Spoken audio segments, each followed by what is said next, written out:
Assalamualaikum warahmatullahi wabarakatuh. Alhamdulillahi rabbil alamin. Shalawat dan salam semoga tercurah kepada junjungan kita Nabi Muhammad SAW, kepada keluarganya, sahabat-sahabatnya, dan kepada umatnya yang setia pada cahaya petunjuk hingga akhir zaman.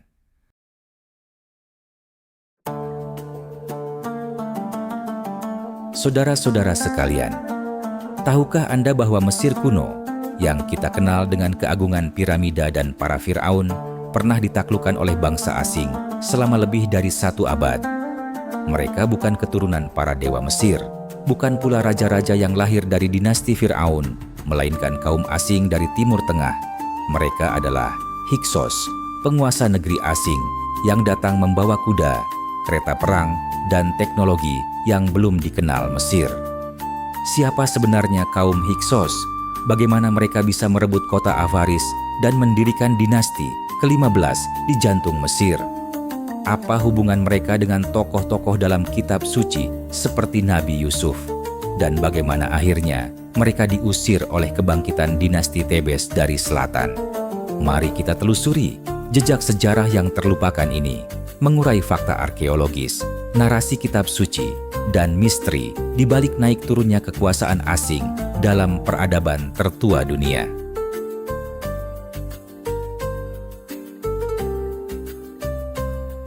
Bismillahirrahmanirrahim. Inilah kisah penuh pelajaran tentang kaum Hyksos.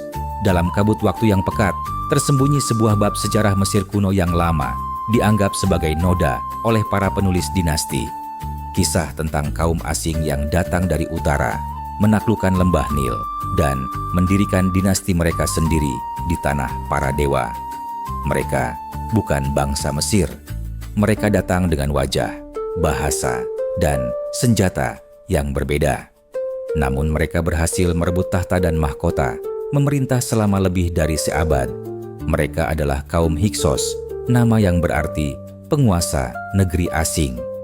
Sejarah Mesir selalu dipenuhi pesona keabadian, piramida yang megah, mumi yang abadi, dan Fir'aun yang digambarkan seolah-olah dewa di atas bumi.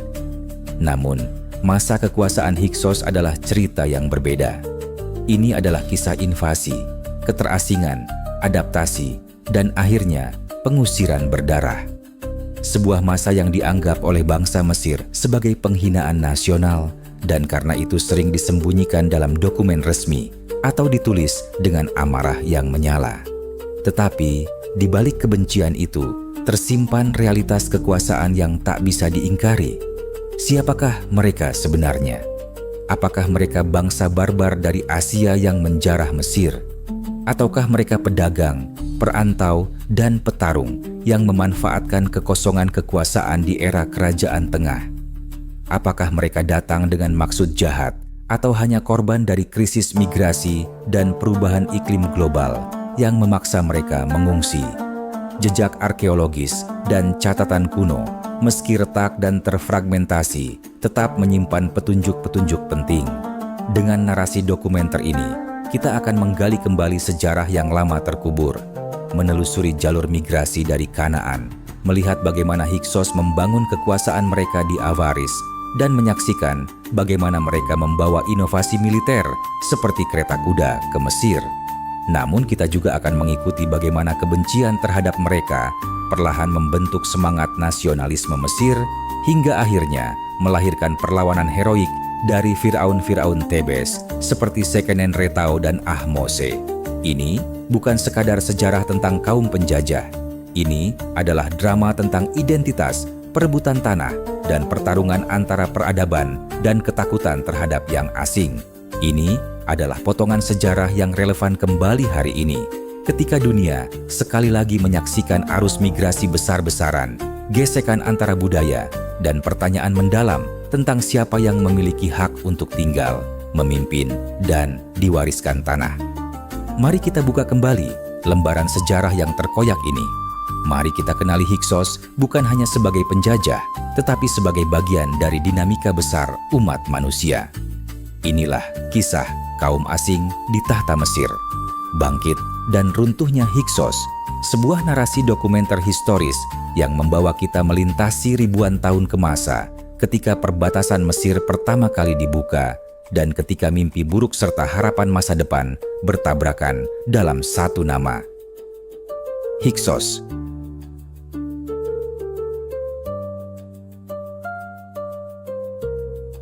Di antara reruntuhan kuil dan makam megah Mesir kuno, terdapat celah sejarah yang menimbulkan perdebatan di kalangan para ahli.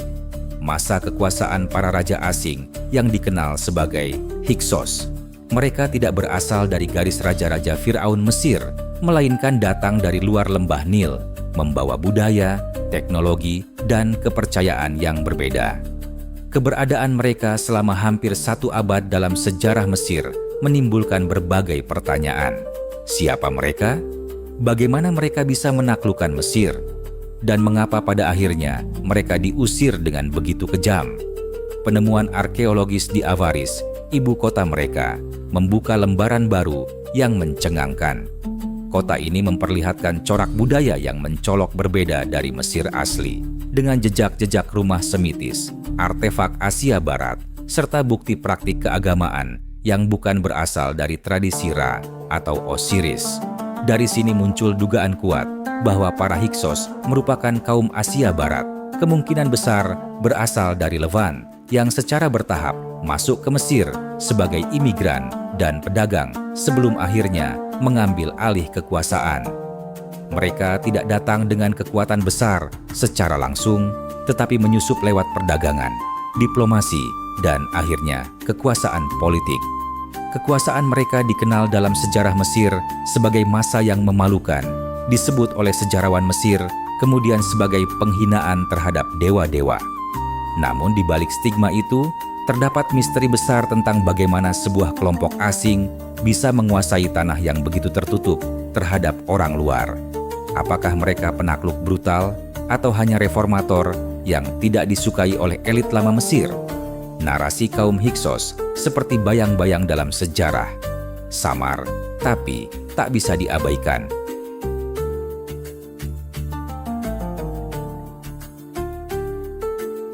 Nama Hyksos berasal dari istilah Mesir kuno, Heka Khasut, yang berarti penguasa negeri asing. Istilah ini sendiri mengandung bias ideologis, bukan sekadar menyebut bangsa luar, tetapi menekankan bahwa mereka adalah pemimpin dari tempat yang bukan bagian dari dunia peradaban Mesir.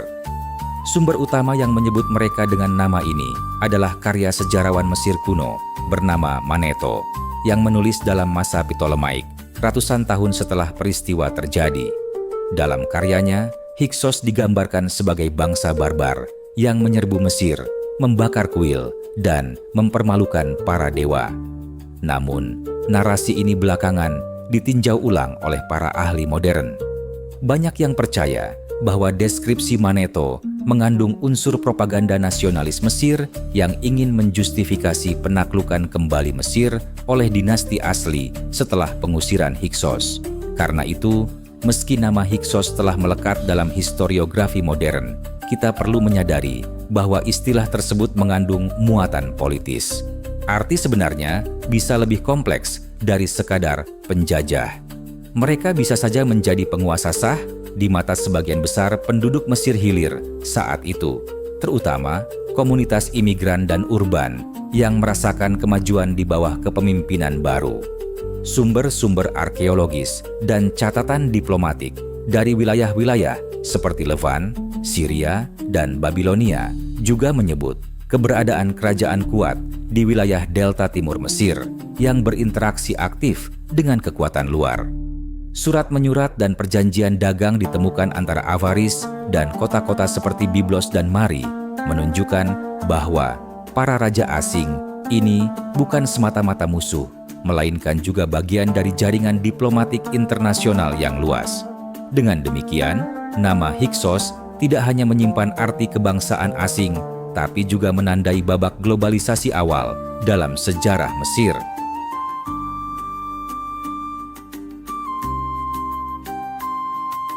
Mengkaji Hyksos berarti membuka lembaran sejarah yang memperlihatkan bagaimana Mesir kuno yang sering digambarkan sebagai peradaban tertutup dan statis sebenarnya pernah mengalami era keterbukaan, migrasi, dan percampuran budaya yang intens.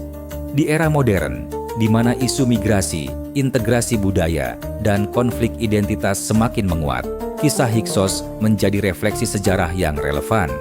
Mereka adalah contoh bagaimana sekelompok pendatang bisa masuk, memengaruhi, dan bahkan memimpin peradaban besar dengan segala konsekuensi politik, sosial, dan spiritualnya. Lebih jauh, kaum Hyksos juga memiliki peran dalam transformasi teknologi Mesir. Mereka memperkenalkan kereta kuda, busur komposit, dan berbagai inovasi militer yang sebelumnya asing bagi militer Mesir.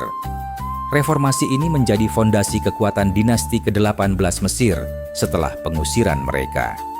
Bahkan, bisa dikatakan, kebangkitan Mesir sebagai kekaisaran global di masa kerajaan baru tidak lepas dari teknologi dan sistem militer yang diperkenalkan oleh Hyksos. Ini menegaskan bahwa apa yang semula dianggap sebagai invasi justru menjadi titik balik bagi kemajuan peradaban. Dari sisi spiritual, beberapa sarjana meyakini bahwa narasi tentang kaum yang asing, melanggar ajaran nenek moyang, dan diusir secara memalukan berkaitan dengan perkembangan kisah-kisah religius di kemudian hari, termasuk dalam kitab-kitab Samawi. Tak sedikit yang menghubungkan Hyksos dengan kisah Bani Israel atau kelompok monoteis awal yang pernah tinggal di Mesir. Walaupun masih menjadi spekulasi, keterkaitan ini membuka ruang penting dalam kajian lintas disiplin antara sejarah, arkeologi, dan teologi. Dengan memahami siapa Hyksos sebenarnya, kita mungkin bisa menjembatani berbagai narasi sejarah yang selama ini terpisah.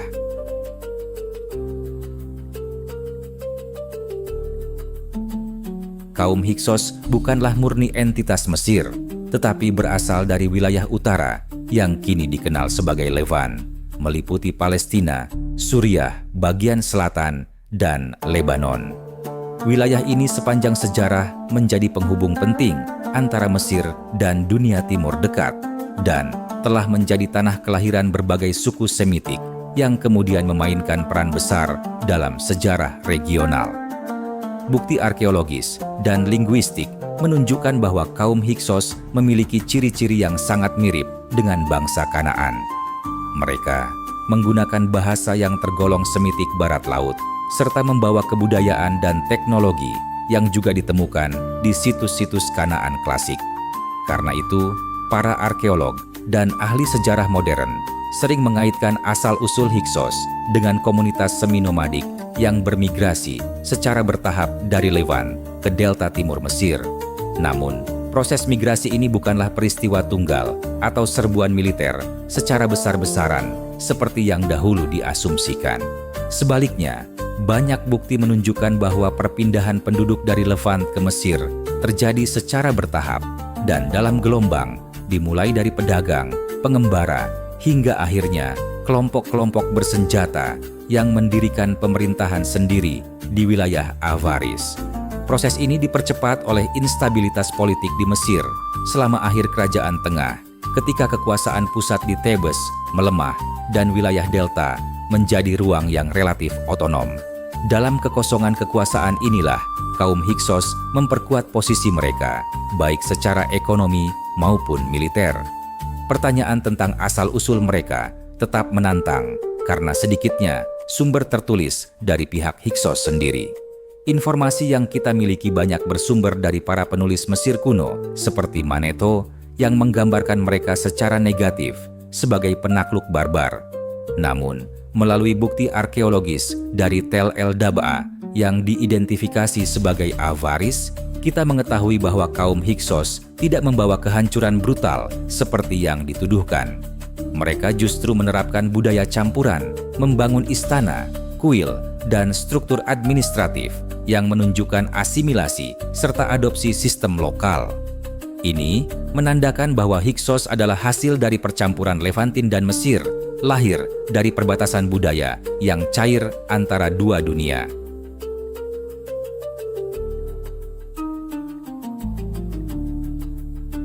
Identitas Hyksos sangat erat kaitannya dengan dunia Semitik, baik dari aspek linguistik, budaya, maupun kepercayaan religius. Nama-nama penguasa Hyksos yang ditemukan dalam prasasti, seperti Apepi dan Hian, menunjukkan unsur Semitik yang jelas, terutama dalam struktur fonetik dan morfologi. Ini memberikan petunjuk kuat bahwa mereka berkomunikasi dalam dialek Semitik Barat Laut, serumpun dengan bahasa Ibrani, Aram, dan Ugaritik.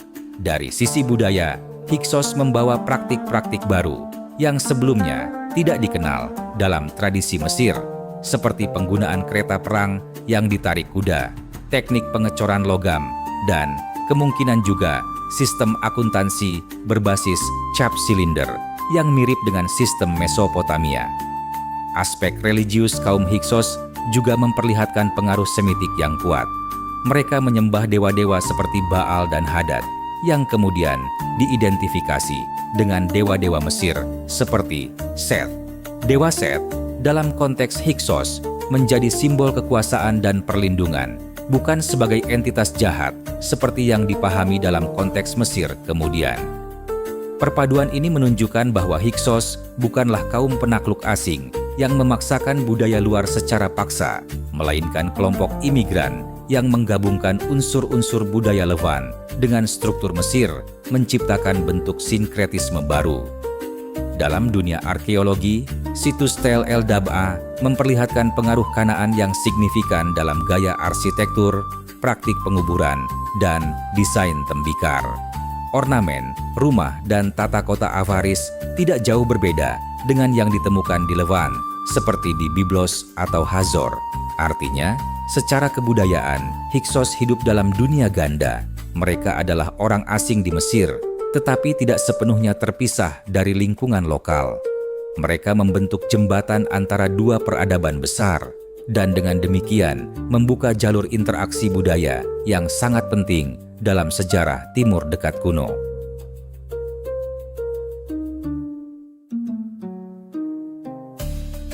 Pertanyaan besar yang terus diperdebatkan dalam sejarah Hyksos adalah, apakah mereka datang sebagai imigran damai atau sebagai penakluk yang memaksakan kehendaknya? Narasi klasik yang berasal dari sejarawan Mesir, seperti Maneto, menggambarkan mereka sebagai pasukan liar dari timur yang menyerbu Mesir, membakar kota, menghancurkan kuil, dan menindas rakyat Mesir. Pandangan ini yang diteruskan oleh para sejarawan Yunani dan Romawi, mewarnai persepsi dunia tentang Hyksos selama ribuan tahun. Namun, studi modern mulai meragukan narasi tersebut dan menyajikan pendekatan yang lebih nuansa, melihat Hyksos sebagai hasil dari proses migrasi bertahap yang kemudian mengkristal menjadi kekuasaan politik. Migrasi orang-orang Semitik ke Mesir telah berlangsung sejak abad ke-20 sebelum Masehi. Dalam berbagai dokumen Mesir, seperti Papirus Brooklyn, disebutkan kehadiran orang asing, sering disebut Asiatik, yang bekerja sebagai budak, pelayan, bahkan pengrajin di Mesir. Ini menunjukkan bahwa Mesir sudah terbuka bagi imigrasi, dan bahwa jaringan sosial ekonomi telah lama terbentuk antara Delta dan Levan. Ketika Mesir mengalami disintegrasi politik pada akhir dinasti ke-13, imigran yang sebelumnya terpinggirkan menemukan celah untuk membentuk kekuatan sendiri. Dalam kondisi tersebut, mereka tidak perlu melakukan invasi brutal, cukup mengambil alih struktur-struktur yang telah ada. Namun, setelah mereka memperoleh kekuasaan di Avaris dan wilayah Delta, kaum Hyksos tampaknya memang mengembangkan kekuatan militer yang signifikan, bahkan cukup kuat untuk menantang penguasa Mesir di Tebes. Mereka memperkenalkan teknologi militer baru, termasuk penggunaan kereta perang dan busur majemuk. Dalam konteks ini, mereka tampil sebagai kekuatan agresif, setidaknya dalam pandangan elit Mesir Selatan. Maka, realitas sejarah Hyksos sebaiknya tidak dipahami dalam dikotomi sederhana antara migrasi dan invasi. Mereka adalah keduanya, imigran yang bertransformasi menjadi penguasa, dan penguasa yang mengadopsi, bahkan memperkaya, sistem Mesir sambil membawa ciri khas budaya mereka sendiri.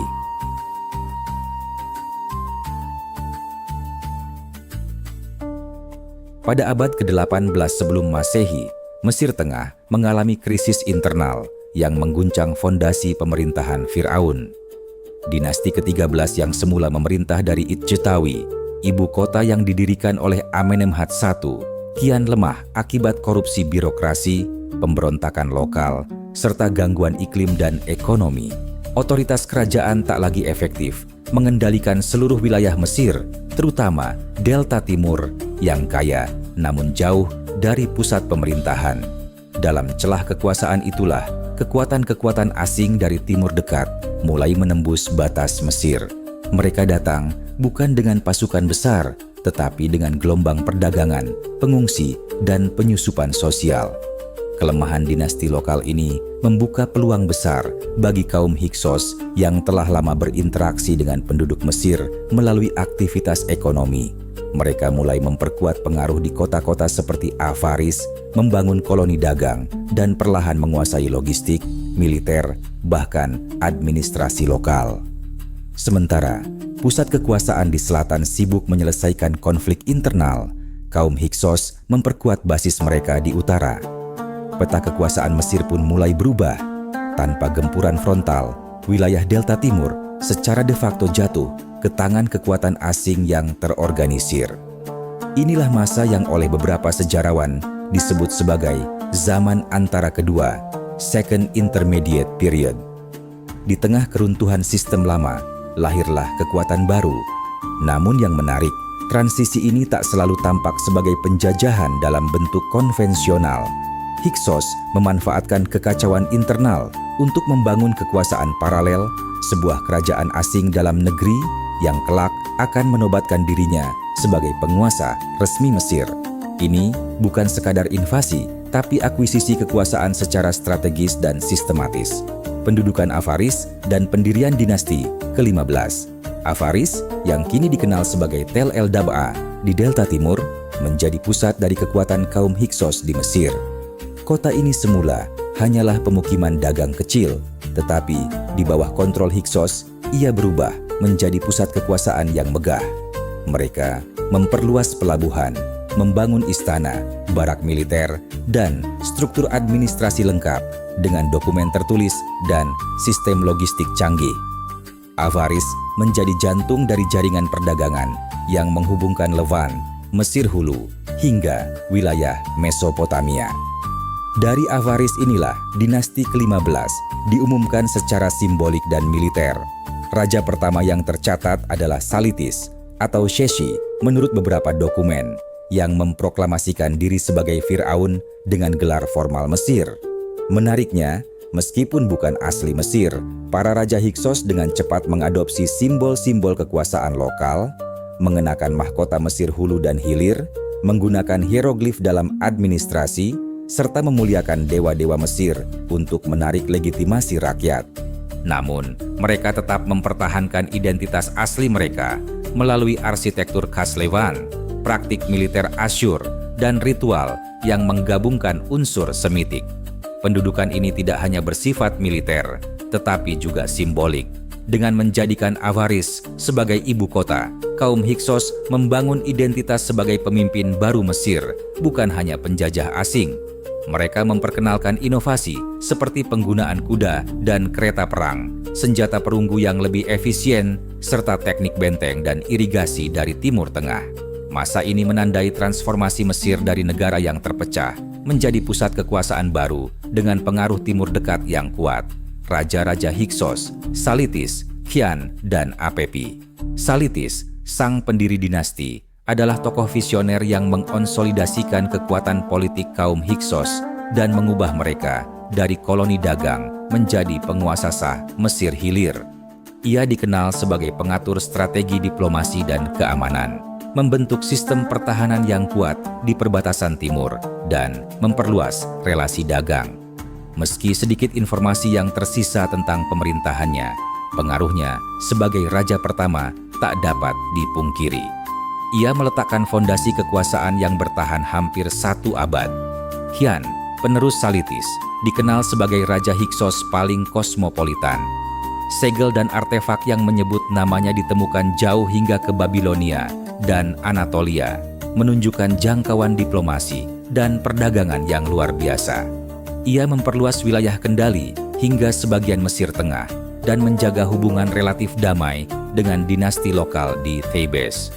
Beberapa sumber menyebut bahwa masa pemerintahannya ditandai oleh kemakmuran, stabilitas, dan inovasi dalam sistem pertanian serta logistik.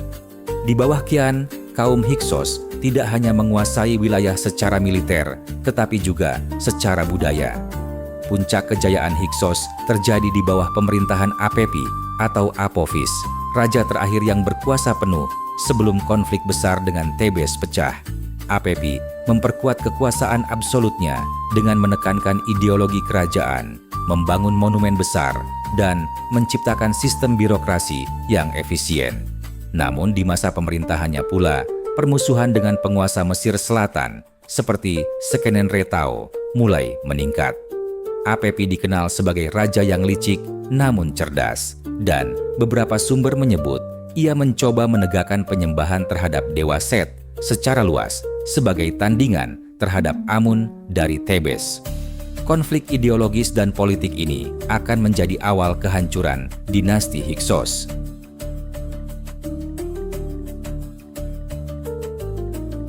Ketika Hyksos mengambil alih kekuasaan di wilayah utara Mesir, mereka membawa serta inovasi teknologi militer yang akan mengubah wajah peperangan Mesir untuk selamanya.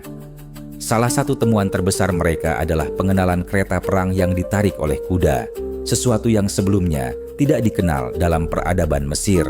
Sebelum kedatangan Hyksos, pasukan Mesir lebih mengandalkan infanteri dan lembing.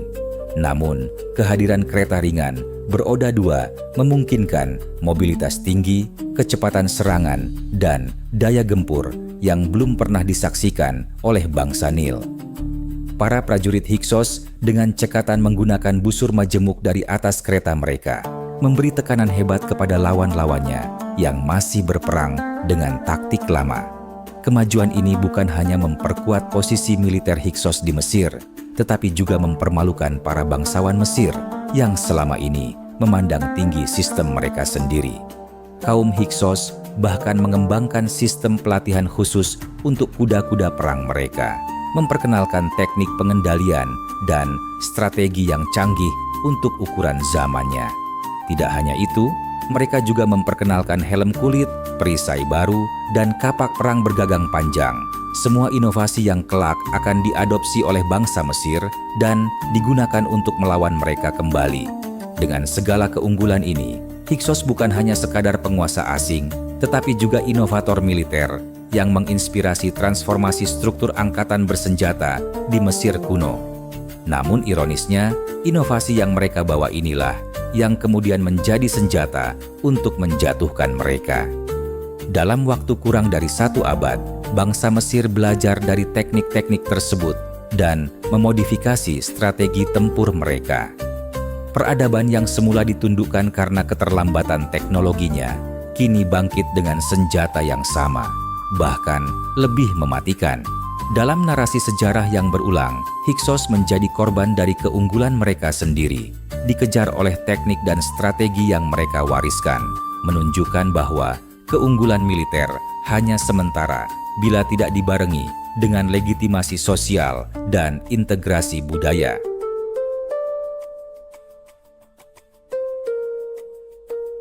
Meski datang sebagai penakluk, kaum Hyksos tidak serta-merta menolak seluruh unsur budaya Mesir. Sebaliknya, mereka justru mengadopsi banyak simbol dan ritual lokal, namun dengan interpretasi yang unik dan terkadang mengganggu persepsi keagamaan tradisional Mesir. Salah satu langkah kontroversial mereka adalah pengangkatan dewa Set sebagai dewa utama negara. Bagi masyarakat Mesir kuno, Set adalah dewa badai, kekacauan, dan peperangan, simbol dari konflik dan kekuatan destruktif. Namun, dalam tafsir Hyksos, Set bukanlah entitas jahat, melainkan pelindung yang sesuai dengan semangat bangsa mereka. Kuat, penuh semangat pertempuran, dan tidak mudah tunduk. Sikap ini menimbulkan ketegangan ideologis yang tajam antara kaum Hyksos dan rakyat Mesir, terutama para imam dan bangsawan di Thebes yang masih setia kepada dewa-dewa seperti Amun dan Ra. keputusan Hyksos untuk menyamakan Set dengan dewa-dewa perang dari tanah asal mereka, seperti Baal dari Kanaan, memperjelas pengaruh budaya Semitik dalam sistem keagamaan mereka. Ini bukan hanya soal sinkretisme, tetapi juga soal dominasi simbolik. Mereka menegaskan kekuasaan tidak hanya lewat senjata, tapi juga melalui altar dan kuil, menjadikan pusat-pusat ibadah sebagai alat legitimasi spiritual. Meskipun terdapat resistensi, sebagian rakyat di wilayah utara tampaknya berasimilasi dengan struktur religius baru ini. Ritual-ritual digelar, arsitektur kuil diubah, dan prasasti-prasasti mencatat pujian kepada Set dalam bahasa dan simbol yang mencampurkan elemen Mesir dan Semitik. Hyksos tidak hanya menaklukkan secara fisik, tetapi juga menggeser pola pikir spiritual masyarakat Mesir, meskipun perubahan ini akhirnya dianggap sebagai bentuk penodaan oleh dinasti-dinasti Mesir selanjutnya. Setelah pengusiran mereka, pengaruh Set mengalami kemunduran, bahkan sempat dicap sebagai lambang pengkhianatan dan kekacauan oleh para faraon yang berkuasa setelahnya. Berbeda dari citra mereka sebagai penakluk kejam, kaum Hyksos juga dikenal sebagai pedagang ulung dan diplomat yang mahir menjalin hubungan lintas wilayah. Di bawah pemerintahan mereka, kota Avaris tumbuh menjadi salah satu pelabuhan dan pusat dagang terbesar di dunia Mediterania Timur. Kala itu, letaknya yang strategis di Delta Timur menjadikan Avaris sebagai simpul perdagangan antara Mesir, Levan, dan wilayah Mesopotamia.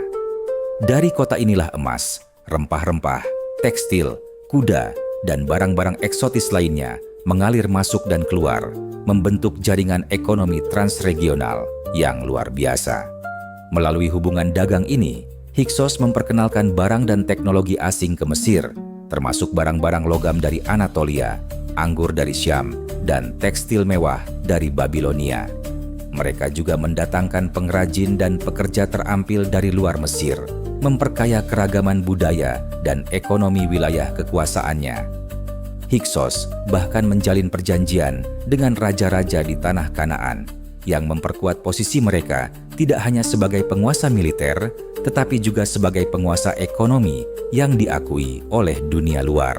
Hal ini menjadikan masa kekuasaan mereka relatif stabil dari segi ekonomi, meskipun penuh ketegangan politik di dalam negeri. Namun, kejayaan perdagangan ini juga menyimpan sisi rapuh. Ketergantungan mereka pada koneksi luar membuat Hyksos sangat bergantung pada jalur dagang yang rentan terhadap konflik regional. Ketika aliansi Mesir Selatan mulai memblokade wilayah dagang dan menekan pelabuhan-pelabuhan utama, ekonomi Hyksos mulai melemah. Kehancuran mereka bukan hanya karena kekalahan di medan perang, tetapi juga karena keruntuhan sistem perdagangan yang selama ini menopang legitimasi dan kekuasaan mereka. Sejarah Hyksos menjadi cermin bagaimana kekuatan ekonomi bisa memperkuat kekuasaan asing, namun juga bisa menjadi kelemahan terbesar saat jaringan itu terputus. Thebes, sisa kekuatan Mesir Selatan.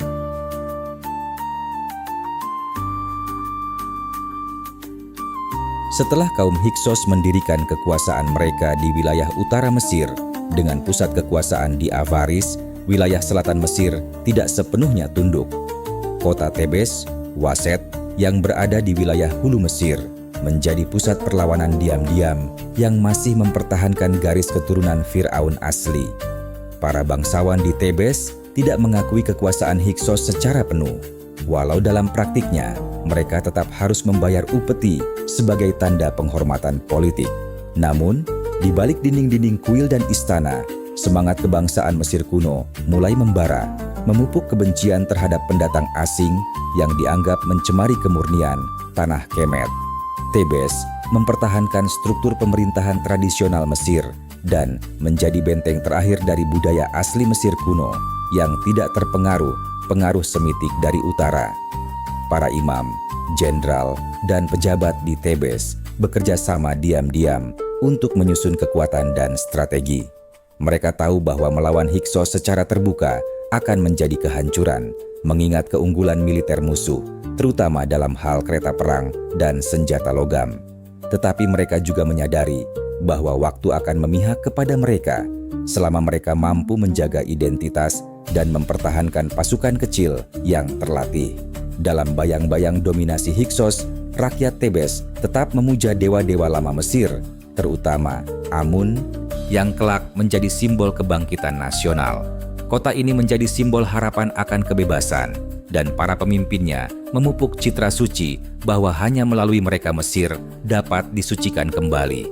Disinilah dimulai babak baru dalam sejarah Mesir, perjuangan panjang dan berdarah untuk mengembalikan kejayaan Firaun dan membersihkan negeri dari apa yang mereka sebut sebagai penguasa-penguasa asing.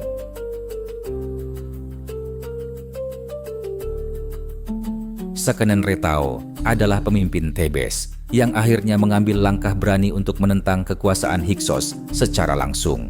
Dalam catatan sejarah yang ditemukan dari fragmen sarkofagus dan prasasti, disebutkan bahwa Sekenenre menerima tantangan dari Raja Hyksos Apepi yang absurd berkaitan dengan suara kuda Nil di Danau Tebes yang dianggap mengganggu tidur sang raja di Avaris.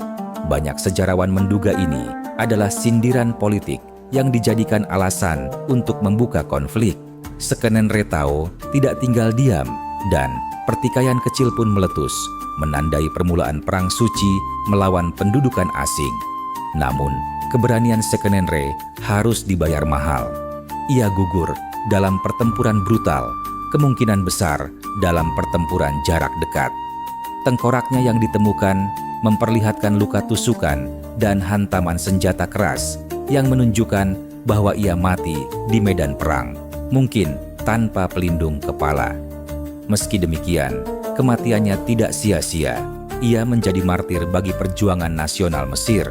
Rakyat Tebes memakamkannya dengan penuh penghormatan, dan kisahnya disampaikan dari generasi ke generasi sebagai lambang pengorbanan seorang raja sejati. Kematian Sekenenre menjadi pemantik semangat yang lebih besar di kalangan bangsawan dan militer Tebes. Putra-putranya menyaksikan ayah mereka tumbang sebagai pahlawan, dan mereka bersumpah untuk melanjutkan perjuangan tersebut. Dalam waktu singkat, tongkat kekuasaan berpindah ke tangan Kamose, yang akan mewarisi bukan hanya tahta, tetapi juga dendam dan cita-cita pembebasan Mesir dari kaum asing yang telah terlalu lama menginjak tanah leluhur mereka. Kamose, sang penerus yang gagal. Kamose, putra Sekenenretao, melanjutkan perjuangan ayahnya dengan semangat tinggi dan kemampuan militer yang cukup mumpuni. Ia dianggap sebagai tokoh transisi yang mengubah perlawanan lokal menjadi ekspedisi militer berskala besar.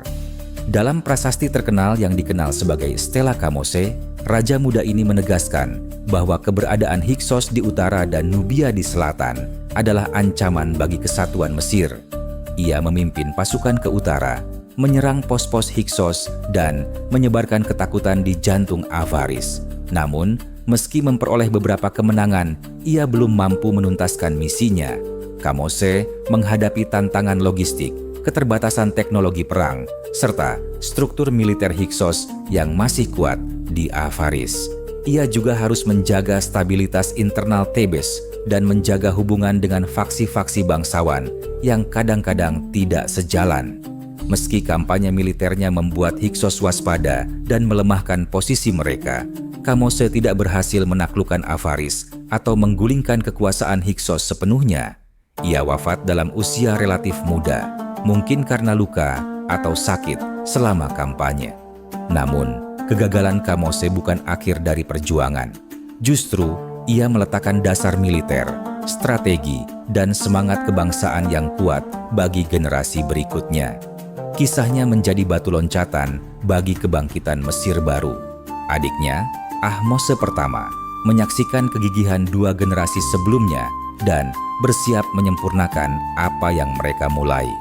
Dalam bayang-bayang para pendahulunya yang gugur, Ahmose akan memulai babak terakhir dari Perang Suci, pengusiran kaum Hyksos. Ahmose pertama dan pengusiran Hyksos dari Mesir. Ahmose I, anak bungsu dari Sekenenretao dan penerus dari garis keluarga Tebes, adalah tokoh yang pada akhirnya berhasil mengusir Hyksos dari tanah Mesir. Dengan strategi militer yang matang, aliansi kuat, dan teknologi baru hasil adopsi dari musuhnya sendiri, ia meluncurkan serangan ke Avaris yang akhirnya mematahkan dominasi Hyksos. Perang ini berlangsung selama bertahun-tahun dan dikenal sebagai salah satu kampanye militer paling monumental dalam sejarah Mesir kuno. Dalam catatan sejarah, disebutkan bahwa Ahmose mengepung Avaris dan akhirnya memaksa kaum Hyksos mundur ke Kanaan. Setelah mengusir mereka dari Mesir, Ahmose tidak berhenti di perbatasan. Ia memimpin ekspedisi militer hingga ke wilayah Palestina Selatan, memastikan bahwa sisa-sisa kekuatan Hyksos tidak dapat kembali. Ia juga melakukan reformasi besar-besaran di bidang administrasi, militer, dan keagamaan untuk memulihkan identitas Mesir. Keberhasilannya menandai awal dari dinasti ke-18 dan zaman keemasan Mesir yang dikenal sebagai Kerajaan Baru, New Kingdom, yang kelak melahirkan tokoh-tokoh besar seperti Hatshepsut, Thutmose III, dan Ramses II. Ahmose I dipuja sebagai pembebas Mesir dan pendiri era kejayaan baru. Ia membangun kembali kuil-kuil yang dihancurkan, memperkuat kekuasaan pusat, dan menetapkan ibu kota baru yang menggabungkan kemegahan Tebes dengan semangat pembaruan. Dalam narasi sejarah, Hyksos memang pernah menjadi penguasa Mesir, tetapi melalui tokoh seperti Ahmose, Mesir membuktikan bahwa bangsa ini mampu bangkit dari keterpurukan, menegaskan kembali identitasnya, dan menuliskan kisah kemenangan atas penjajahan dalam tinta darah, keberanian, dan keabadian sejarah.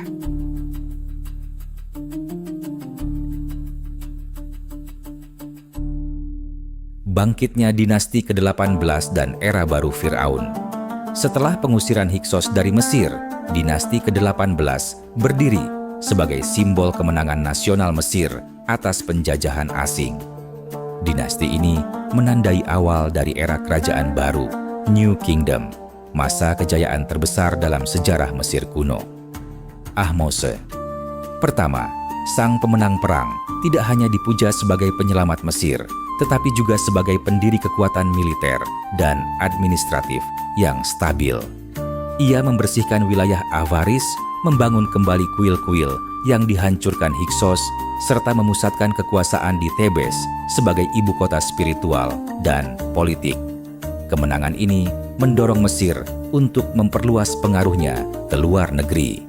Para Fir'aun sesudah Ahmose I, seperti Thutmose I dan Thutmose III, melancarkan ekspansi besar-besaran ke wilayah Levant dan Nubia, mungkin sebagai respons langsung terhadap trauma invasi Hyksos sebelumnya.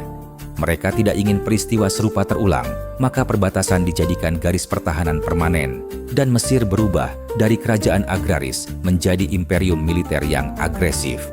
Dalam banyak prasasti, para Fir'aun menggambarkan diri mereka sebagai pembalas dendam terhadap kaum asing yang pernah mempermalukan tanah air mereka.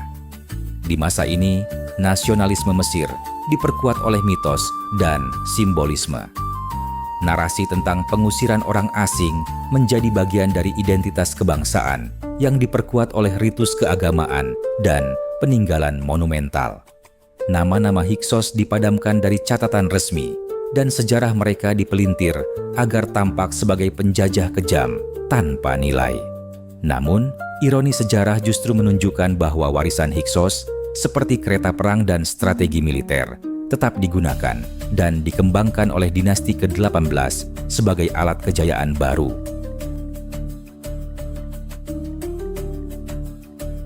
Setelah terusir dari Mesir, banyak kelompok Hyksos melarikan diri ke tanah asal mereka, yakni wilayah Levant yang mencakup Kanaan, Palestina, dan Suriah Selatan. Di sana, mereka tidak serta-merta lenyap, melainkan menyatu kembali dalam jejaring budaya bangsa-bangsa Semitik Barat. Kota-kota seperti Gaza, Ashkelon, dan Yericho menjadi tempat pengungsian dan mungkin markas baru bagi para bekas bangsawan Hyksos. Beberapa ahli menduga bahwa keberadaan mereka memperkuat kemunculan kerajaan-kerajaan kecil lokal seperti para penguasa Amuru atau Hazor. Jejak arkeologis di wilayah ini menunjukkan kesinambungan budaya, penggunaan kereta perang, teknologi perunggu, dan bentuk arsitektur rumah bertembok bata yang mirip dengan Avaris. Hal ini menunjukkan bahwa kelompok pengungsi Hyksos tidak sepenuhnya hilang, tetapi memengaruhi perkembangan sosial politik di Timur Dekat. Dalam teks Mesopotamia, kadang disebut kelompok-kelompok asing yang bermigrasi dari Mesir ke barat Laut Syam, yang kemungkinan besar adalah sisa-sisa Hyksos yang mencoba bertahan hidup setelah kekalahan. Beberapa teori bahkan mengaitkan kembalinya kelompok ini ke tanah Kanaan dengan kemunculan bentuk awal dari entitas sosial yang kelak dikenal sebagai Israel atau Habiru. Namun, hipotesis ini masih diperdebatkan. Meski begitu, pengaruh Hyksos tidak bisa dihapus dari narasi sejarah Levant. Mereka membentuk penghubung penting antara dunia Mesir dan budaya Semitik kuno, membawa pengetahuan, trauma sejarah, serta semangat bertahan hidup lintas zaman. Apakah mereka menjadi bagian dari kisah Bani Israel? Salah satu pertanyaan besar yang mengusik para sejarawan dan arkeolog adalah, apakah kaum Hyksos ada hubungannya dengan Bani Israel dalam narasi Taurat dan Al-Quran? Beberapa ilmuwan, termasuk Immanuel Velikovsky dan Josephus, berspekulasi bahwa Hyksos mungkin merupakan leluhur atau cikal bakal etnis yang kelak dikenal sebagai orang Ibrani. Argumentasinya terletak pada kesamaan pengalaman. Keduanya adalah bangsa Semitik yang tinggal di Mesir, mengalami pengusiran atau eksodus, dan memiliki akar budaya yang serupa. Namun, perbedaan waktu dan karakteristik sangat signifikan. Hyksos adalah penakluk dan penguasa, sedangkan Bani Israel, menurut narasi kitab suci, adalah budak yang tertindas. Meski demikian, ada kemungkinan bahwa sisa-sisa Hyksos setelah kehilangan kekuasaan hidup sebagai kelompok bawah dalam masyarakat Mesir atau di perbatasan wilayah Mesir Kanaan. Dengan kata lain, transisi dari raja-raja asing menjadi budak yang asing bisa saja terjadi dalam generasi yang berbeda, namun dalam satu garis etnis yang berkelanjutan. Beberapa peneliti menyatakan bahwa memori kolektif eksodus, penindasan, dan pelarian bisa berasal dari peristiwa historis pengusiran Hyksos. Dalam pendekatan ini, Bani Israel bukanlah Hyksos secara langsung, tetapi mungkin salah satu cabang dari kelompok Semitik yang tersisa pasca kekalahan Hyksos. Maka, dalam perspektif ini, sejarah bukanlah hitam putih, melainkan hasil tumpang tindih banyak peristiwa dan identitas yang membentuk satu narasi spiritual yang dikenal hingga kini.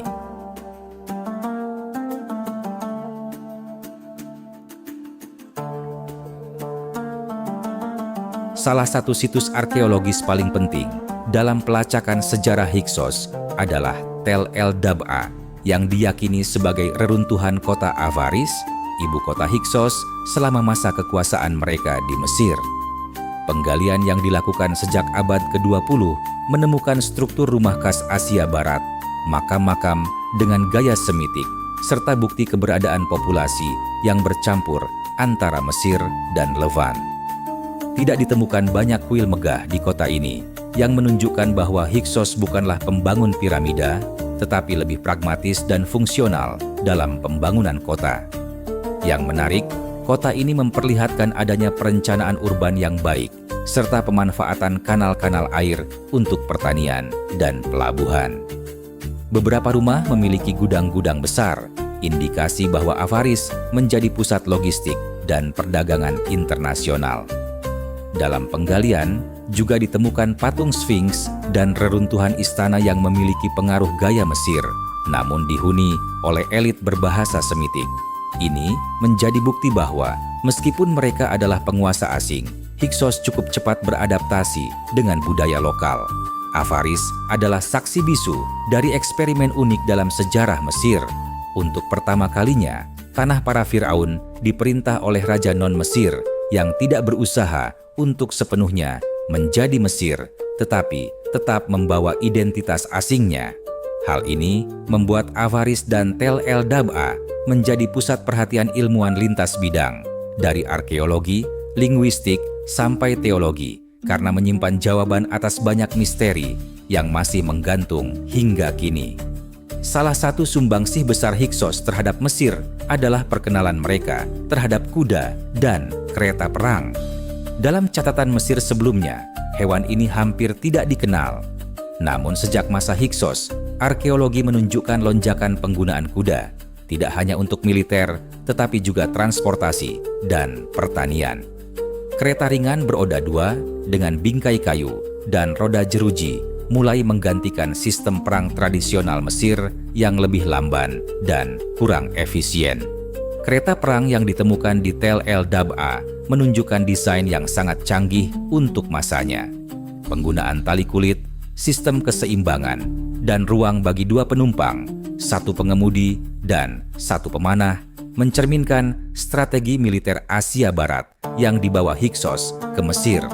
Dalam beberapa dinding kuil, terlihat kereta ditarik 2 kuda melaju cepat, menandakan transformasi dalam cara berperang dan mobilitas bangsawan Mesir setelah era ini. Selain teknologi militer, budaya Hyksos mencerminkan perpaduan nilai, gaya tembikar, pola dekorasi rumah, bahkan sistem penguburan menunjukkan pengaruh Levantin dan lokal. Dalam satu makam, ditemukan penguburan kuda yang diperlakukan dengan penghormatan, seolah-olah menjadi simbol kekuatan spiritual dan militer.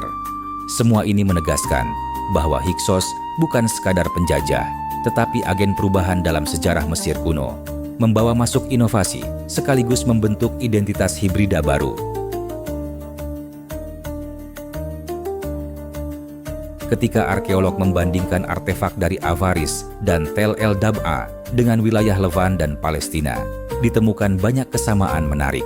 Tembikar tipe Tel El Yehudie, misalnya, ditemukan baik di Mesir bagian timur maupun di Kanaan, menunjukkan jaringan perdagangan dan kesamaan budaya. Selain itu, desain segel silinder dan simbol-simbol pada dinding menunjukkan bahwa Hyksos memiliki akar dan hubungan erat dengan tradisi Semitik Barat. Beberapa makam Hyksos juga menunjukkan praktik penguburan khas Semitik, posisi menyamping, bekal kubur seperti kendi anggur dan alat musik, serta tulang belulang yang menunjukkan jenis makanan serupa dengan yang ditemukan di situs-situs Kanaan. Nama-nama seperti Hyan dan Apepi memiliki bentuk fonetik Semitik yang erat dengan nama-nama Raja Amuru dan Mitanni, memberi gambaran tentang jejaring etnolinguistik yang luas. Perbandingan ini membuka kemungkinan bahwa kisah Hyksos tidak hanya berdampak pada Mesir, tetapi juga menjadi bagian dari kisah besar bangsa Semitik, termasuk Bani Israel. Meski tidak bisa dipastikan secara absolut, penemuan-penemuan ini memberi dasar kuat bagi hipotesis bahwa Hyksos adalah bagian dari arus migrasi besar, penyebaran teknologi, dan pertukaran budaya yang membentuk peradaban Timur Dekat kuno, sebuah fakta yang masih menggema dalam narasi sejarah keagamaan hingga kini.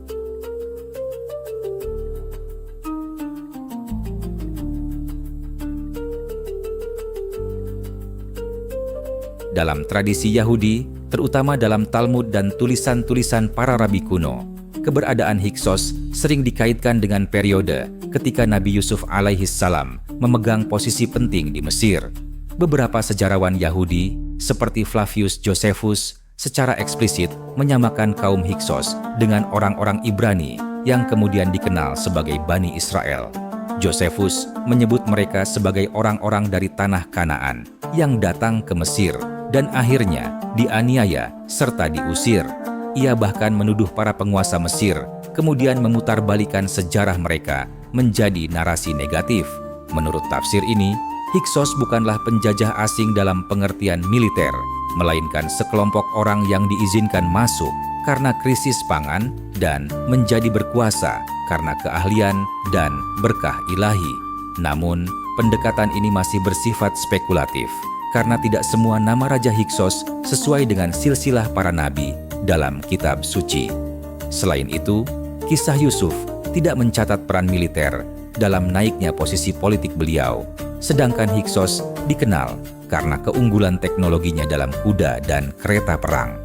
Maka muncul kemungkinan bahwa Yusuf hidup dalam masa kekuasaan Hyksos dan bukan sebagai bagian dari mereka. ia mungkin saja mendapat perlindungan dari penguasa Hiksos yang lebih toleran terhadap kaum asing, termasuk bangsa Semitik dari Kanaan. Interpretasi ini memunculkan dilema antara sejarah arkeologis dan narasi kitab suci. Jika Yusuf benar hidup di masa Hiksos, maka periode itu merupakan satu-satunya era di Mesir ketika penguasa bukan etnis Mesir asli. Ini memberi ruang bagi integrasi sejarah kitab suci dengan sejarah resmi Mesir, meskipun harus tetap diiringi kehati-hatian dan kritik metodologis.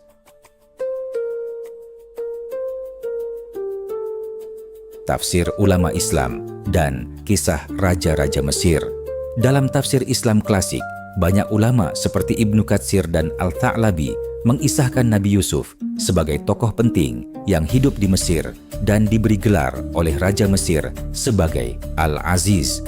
Menariknya, dalam Al-Quran, raja pada masa Yusuf tidak disebut sebagai Fir'aun, melainkan hanya Al-Malik, raja. Ini berbeda dari kisah Musa yang berhadapan langsung dengan Fir'aun, penguasa tiran. Perbedaan istilah ini mengindikasikan bahwa Yusuf hidup di masa pemerintahan non-Fir'aunik yang bisa jadi merujuk pada masa Hiksos.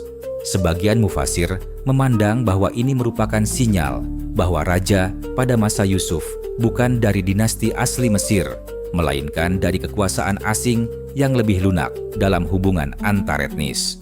Tafsir ini membuka kemungkinan besar bahwa raja yang mempekerjakan Yusuf adalah seorang Hiksos yang juga berasal dari latar belakang Semitik. Ini menjelaskan mengapa Yusuf cepat mendapat kepercayaan dan pengaruh tinggi, serta mengapa saudara-saudaranya dapat tinggal di Mesir tanpa perlawanan sosial berarti. Namun demikian, para ulama juga berhati-hati dalam menyamakan Hiksos dengan Bani Israel karena istilah Hiksos sendiri tidak dikenal dalam sumber Islam klasik. Identifikasi tetap dilakukan melalui pendekatan kontekstual dan perbandingan istilah. Yang lebih penting bagi para ulama adalah pelajaran spiritual dari kisah Yusuf tentang kesabaran, hikmah dalam takdir, dan kemenangan orang beriman, terlepas dari kerangka geopolitik masa itu. Hubungan dengan kaum yang disebut dalam Al-Quran. Al-Quran sering menyebut berbagai kaum terdahulu yang dihancurkan karena kezaliman dan kesombongan mereka. Kaum Ad, Samud, Madian, dan lain-lain. Namun, tidak secara eksplisit menyebut Hiksos. Akan tetapi, sebagian mufasir dan pemikir kontemporer mencoba menghubungkan Hiksos dengan beberapa kaum yang disinggung Al-Quran, terutama ketika berbicara tentang kelompok yang berkuasa, lalu ditumbangkan oleh kehendak Allah. Salah satu kemungkinan yang disebut adalah bahwa Hiksos termasuk dalam kategori kaum zalim yang digulingkan untuk memberikan jalan kepada kebangkitan para nabi seperti Musa dan Harun. Beberapa penafsir bahkan melihat pengusiran Hiksos sebagai simbol transisi dari zaman toleransi ke zaman penindasan, di mana rezim baru yang bangkit kemudian memperbudak keturunan Yakub. Maka, Hiksos bukanlah musuh Bani Israel, melainkan fase perlindungan sebelum penderitaan. Dalam narasi ini, eksodus Bani Israel menjadi logis karena generasi baru Mesir yang naik takhta tidak lagi mengenal jasa Yusuf, sebagaimana disebut dalam kitab Keluaran, Eksodus. Dengan demikian, Hiksos dalam konteks Al-Quran dapat dimaknai sebagai babak sejarah yang disediakan Allah untuk membuka jalan bagi rencana ilahi yang lebih besar, yaitu pembebasan kaum tertindas dan pembentukan umat yang mendapat wahyu melalui Musa. Sejarah mereka, meskipun tidak disebut secara eksplisit, tetap hadir dalam arus besar narasi kenabian dan peradaban manusia.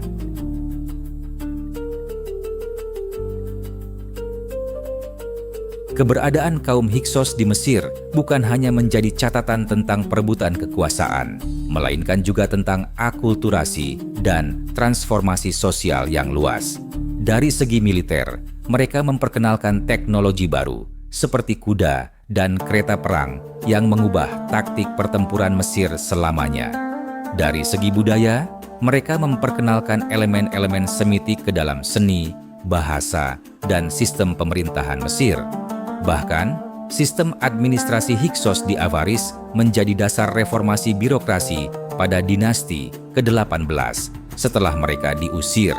Dalam skala lebih luas, mereka membawa pengaruh dari Levan yang kemudian menjembatani antara dunia Mesir dan budaya Asia Barat, membuka jalur bagi pertukaran gagasan dan migrasi komunitas Semitik, termasuk yang kelak dikenal sebagai Bani Israel. Warisan mereka terasa pula dalam dimensi religius. Hyksos menyebarkan penyembahan dewa-dewa asing seperti Baal dan Set yang mengubah peta spiritual Mesir. Meski kelak dianggap asing dan bahkan bid'ah oleh Firaun-Firaun Mesir baru, warisan ini tidak pernah sepenuhnya hilang. Bahkan dalam periode Amarna, di bawah Firaun Akhenaten, kita menyaksikan resonansi terhadap monoteisme yang mungkin juga bersumber dari benih-benih pemikiran religius asing yang masuk melalui Hyksos. Jadi, Hyksos bukan sekadar penjajah, tetapi juga pelaku penting dalam rekonstruksi identitas Mesir dan transformasi dunia Semitik Mesir kuno. Antara fakta, mitos, dan politik sejarah, kaum Hyksos sering berada di titik buram antara sejarah nyata dan mitologi nasionalis Mesir. Sejumlah catatan Mesir menggambarkan mereka sebagai perusak peradaban, bangsa biadab yang membawa kehancuran. Namun, narasi-narasi ini seringkali dikonstruksi oleh penguasa-penguasa baru yang ingin melegitimasi diri melalui pencitraan Hyksos sebagai musuh bersama. Oleh karena itu, penting untuk menyikapi sejarah Hyksos dengan sikap kritis, memilah antara fakta arkeologis dan propaganda dinasti yang berkuasa setelah mereka. Seiring dengan perkembangan arkeologi modern, banyak mitos tentang Hyksos mulai dipertanyakan.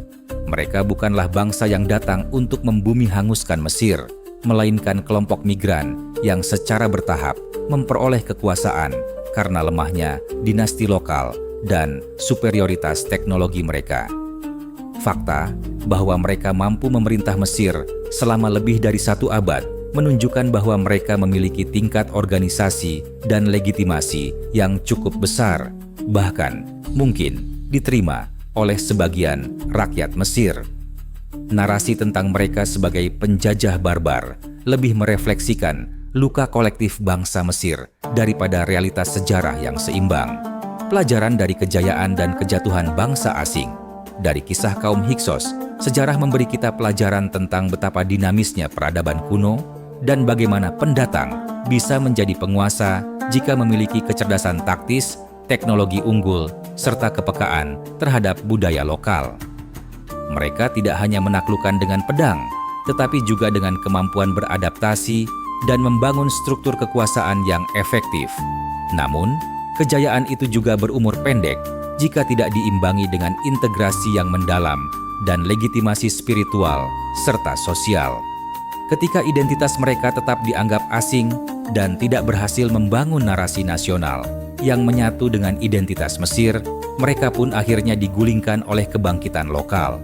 Ini bukan hanya kisah kuno, tetapi cerminan dari siklus sejarah yang terus berulang. Penjajahan, perlawanan, asimilasi, dan pengusiran menjadi pola yang dapat kita lihat dalam banyak periode sejarah, dari Babilonia hingga kolonialisme modern. Kisah Hyksos menjadi pengingat bahwa kekuasaan tanpa akar budaya yang kuat dan dukungan rakyat adalah kekuasaan yang rapuh. Namun, mereka juga mengajarkan bahwa keberanian untuk masuk dan membaur dengan dunia baru dapat membawa perubahan besar dalam sejarah umat manusia. Sejarah tidak pernah diam. Ia berputar, berulang, dan meninggalkan pelajaran bagi mereka yang mau merenung. Kisah kaum Hyksos mengajarkan kepada kita bahwa teknologi bisa menjadi kunci kejayaan, namun adaptasi, kebijakan, dan legitimasi tetap menjadi fondasi utama untuk mempertahankan kekuasaan. Hyksos pernah menguasai Mesir, memperkenalkan kuda, kereta perang, dan sistem pertahanan baru. Namun, mereka juga membangkitkan perlawanan dari dalam, dari jiwa-jiwa Mesir yang tidak rela tanah mereka dikuasai bangsa asing. Dan dari perlawanan itu, bangkitlah dinasti baru yang akan membawa Mesir ke zaman kejayaan selanjutnya. Apakah kaum Hyksos hanyalah catatan masa lalu? Ataukah mereka adalah simbol bahwa sejarah kolonialisme, infiltrasi kekuasaan asing, dan perjuangan lokal adalah bagian dari siklus peradaban yang terus hidup hingga hari ini? Akhirnya, sejarah adalah cermin bagi umat. Semoga kita menjadi umat yang belajar, bukan sekadar menghafal, yang mengambil ibrah dari kisah masa lalu untuk menata masa depan yang lebih berdaulat. Wassalamualaikum warahmatullahi wabarakatuh.